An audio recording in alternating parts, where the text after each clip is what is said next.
പൊരിഞ്ഞ അടി എന്ന് പറയുന്ന പരുവത്തിലേക്കായി. ഇനി ശകലും പുകലും കൂട്ടത്തല്ല കേട്ടോ അങ്ങോട്ടും ഇങ്ങോട്ടും.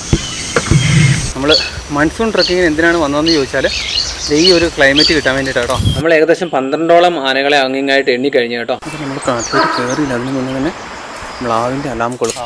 അടിപൊളി മഞ്ഞും മഴയും. കുറച്ച് കഴിഞ്ഞപ്പോഴത്തേക്കും വഴക്ക് നല്ലോണം അങ്ങോട്ട് മൂത്തു കേട്ടോ. നല്ല രസം കേട്ടോ ഈ ഒരു ഏരിയ, നല്ല ഗ്രാസ് ലാൻഡ്. നമ്മൾ കാട്ടുപോത്തിനെ നടന്നു വരുമ്പോൾ അങ്ങനെ മലയിൽ കണ്ടതാണേ.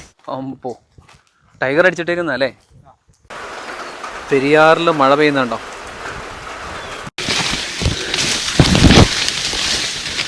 കൂട്ടമായിട്ട് ആനകൾ അങ്ങോട്ടും ഇങ്ങോട്ടും അറ്റാക്ക് ചെയ്യുന്നത് ആദ്യമായിട്ട് കാണുന്നതാണ്.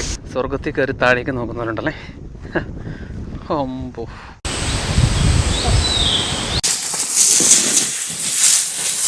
ഇതുകൊണ്ട് ഒരു മല നിറയെ ആനകൾ നിൽക്കുന്നത് വലിയൊരു കൂട്ടമേ. ഇതാണ് കേട്ടോ പെരിയാറിൻ്റെ ഒരു പ്രത്യേകത. കിഴക്കൻ സ്ഥലമാണ്. എനിക്ക് പോകുന്ന വഴിയിൽ വേറൊരു പക്മാർക്കെ റൈറ്റ് സൈഡിൽ ആനയുണ്ട്, അതുകൊണ്ട് ശരിക്കും റിസ്ക്കിയാണ് ഈ ഒരു പോക്ക്.